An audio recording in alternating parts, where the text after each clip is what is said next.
Welcome, dear students. This online lecture is about the basic introduction of Constitution of India. So this is the one of the subject for us in this third semester, and every Indian citizen has to be know about the Constitution of India and all features of this. So as per our curriculum, today we are going to start the first unit, Indian Constitution. So this unit is covering the basic features and the structure of the Indian Constitution document.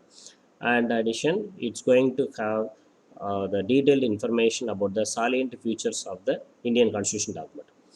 The expected outcome is by studying the contents in this unit, you are able to describe the salient features of the Indian Constitution document. First, let's start with a simple introduction about the Indian Constitution document. So the Indian Constitution document is a supreme law of India. It's a lengthiest document which contains the political code, structure, procedure, powers, and the duties of government institutions and the rights and fundamental directive principles of both governmental and non-governmental and Indian citizens. And when it is originated, we already know the British government ruled us for more than 200 years. In the year 1600, the British government people entered India in the form of East Indian Company, and from the year 1765 only they started to rule us. So up to 1765 they are acting as a clear trading organization in the India. So after 1765 only they started their territorial power in India and started to rule us. So the company rule is from 1773 to 1858. So in the year 1857, the Sepoy Mutiny or the first India's independence war is initiated. This is by a single soldier in the British Army. Actually, he belongs to India. His name is Mangal Pandey. So you can refer more about the Sepoy Mutiny. In Tamil, it is referred as Chippai Kalaham, which is the initiation to the Indian Independence War. From a Bollywood movie, Mangal Pandey, released in the year 2005. You can get more information from that, or you can refer lot of literatures available in the internet. And let's come to our topic.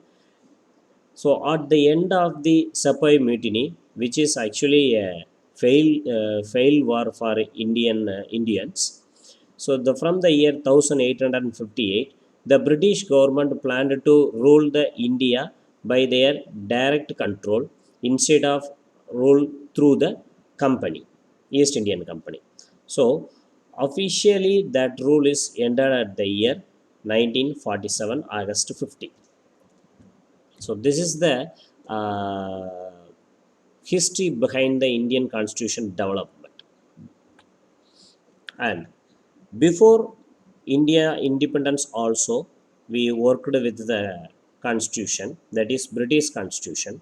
The company rule period is 1773 to 1858.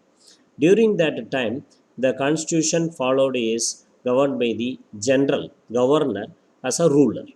So in India, two places the British government allotted the governors, in Bengal as well as in Madras. These two governors taking care of the rule of India by getting the ideas and instructions from the British government, from the Britain.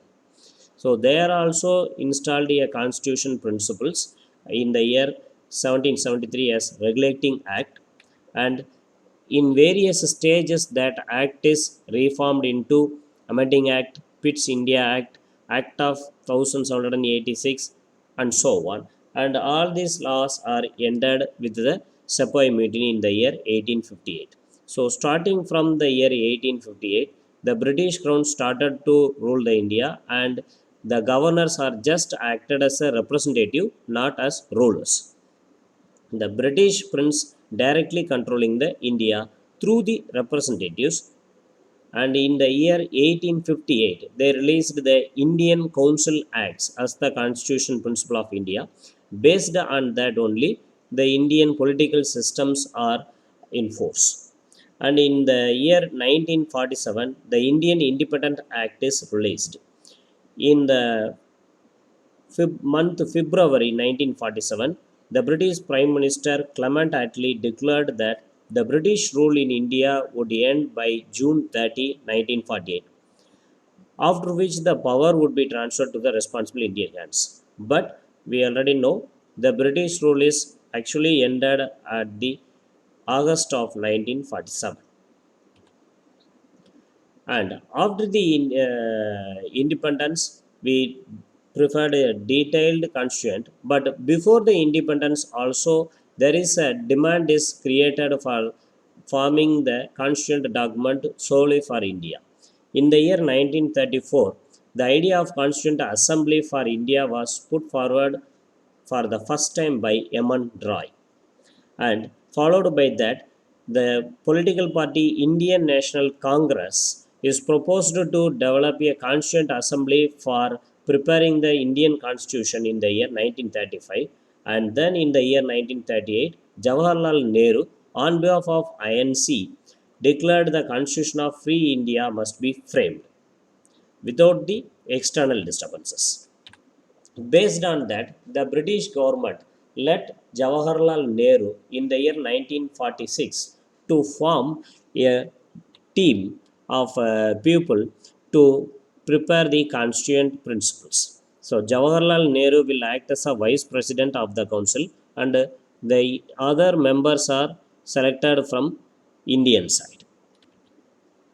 So after independence, the same committee with some modification formed as the Constituent Assembly of India as the first cabinet of Free India. The Prime Minister will be same the Jawaharlal Nehru, and all other Indian leaders are playing a leading role in that Constituent Assembly. The responsible of that Constituent Assembly is to frame the constituent document, not only to frame the document, in order to implement, execute, and monitor all the political and other activities of Indian government. So the committees are formed in two categories, major committees and minor committees. These two committees taking care of the entire country running in all aspects, but the drafting committee is having the whole responsible to prepare the Indian constituent document. So this Indian constituent document preparation committee is led by Dr. B.R. Ambedkar and other members. The leading members' names are listed here. In addition, totally around 300 members are participated in the drafting of the constituent document. So this committee started to preparing the draft report on the constituent document of India. This drafting committee collecting the informations and proposals from various committees to draft the constituent document, and prepared their first draft in the year 1948 and published that. This first draft document is open to public and invited the suggestions and corrections from the general public. This is the one of the formality.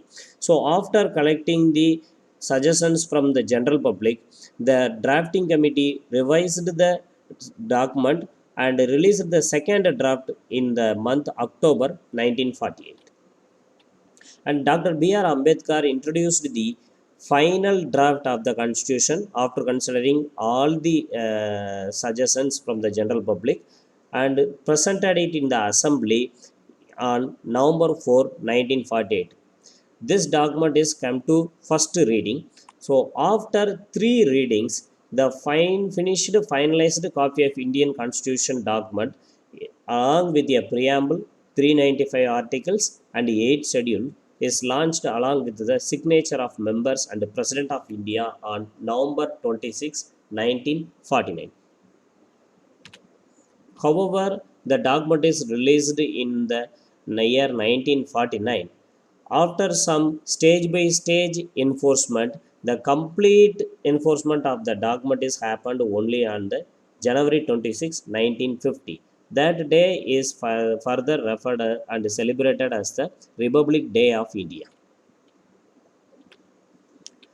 And now on, we can discuss the salient features of the Indian Constituent document. The Indian Constitution is an unique document having the lot of political and infrastructural information about the free India. However, the document is prepared by referring the other constitution documents of various countries. This document is loaded with some unique features also. That unique features are going to be discussed in the further slides. Point number one.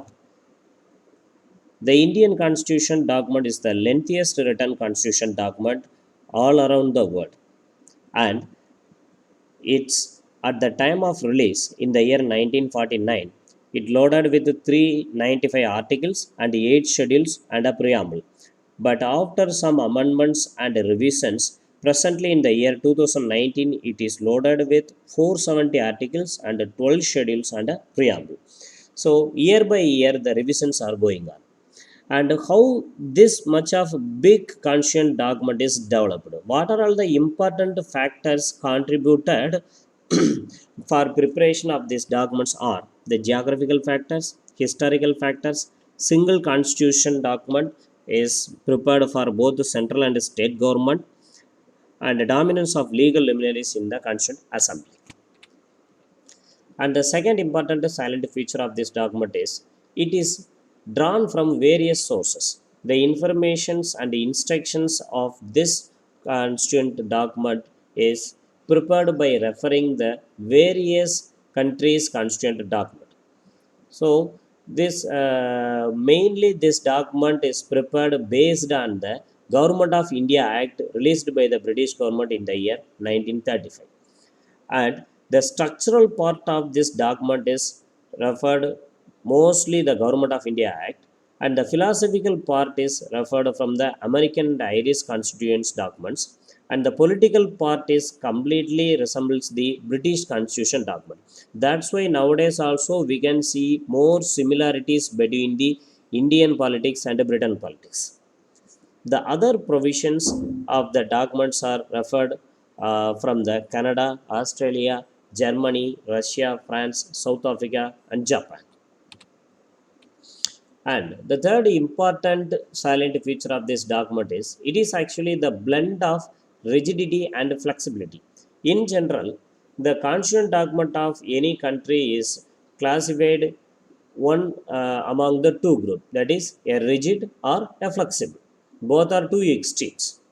For example, the American constitution document is completely a rigid constitution document, but the British constitution document is completely flexible constitution document. But the Indian document is not flexible and rigid. It is completely the blend, a smart and proper blend of both rigidity and flexibility. The rules and regulations and the government formalities, private sector instructions, everything are mixed with some amount of rigidity and some amount of flexibility. This is the wonderful, unique feature of the Indian Constitution document. And the fourth one is the federal system with unitary bias. The Indian Constitution system document instruct the government set up as a federal system of government. So this contains all the usual features of the federation system. Federation system in Tamil it is referred as Kootachi Tattvam, like two government division of powers and so on. However, it is based on the federation and recommending the federation system. It also having some non-federal features also, like strong center, single constitution, single citizenship, appointment of state governor by the central government, and all India between two organs. So some non-federal features are also there, and the majority of the system anatomy is based on the federal system. So the constitution establishes a parliamentary system not only at the center but also in the states. And the fifth important point in that is the parliamentary system of our country. So the parliamentary system of our country is developed by the constitution document. So here the constitution of India has opted for the British parliamentary system and not following the American presidential system. These two are the important political structure in the world: British parliamentary and American presidency. So, but India is following the British parliamentary system. The parliamentary system is based on the principle of cooperation and coordination between the legislative and executive organs. In our term, we can refer this as the parliamentary system of our country is nothing but the cooperation and coordination between the state government and the central government. While in the case of the presidential system, it is completely based on the doctrine and separation of powers between the two organs. The every responsibilities, rights are splitted and separately allotted for different bodies. But in the case of the parliamentary system, everything is based on the cooperation and coordination. So the constitution established the parliamentary system in both central and state government in India. By continuation, these are some important points we need to consider in the case of the parliamentary form of our government. Majority party is allowed to rule the country. We are having an election system. At the based on the election result, based on the support gained by the parties from the general public, they are allowed to rule the country. And collective responsibility of the center and the state government. The responsibilities and authorities are not separated between the central and state government. In each and every aspects, state government and the central government both are having some amount of responsibility. And the state level, we are having MLAs. And in the case of central government, we are having MPs. So in the case of countrywide, we are having prime minister as leader. In statewide, we are having chief minister as leader. And one more important point here I want to add: the India is a union of states, and this refers Indian Federation is not the result of an agreement by the states. India is not formed by any official agreement signed by the various states in India. The India is formed as India, but there are number of states are acting as the part of India, but all are coming under the same roof, and there is no provision for any state to detach from the country India for any reason. So these two are the very important points we need to know, which is the core principle of the Indian constitution system. So from this point, I am stopping this class. In the next class, we can discuss the other important salient features of the Constitution of Indian document. Thank you very much.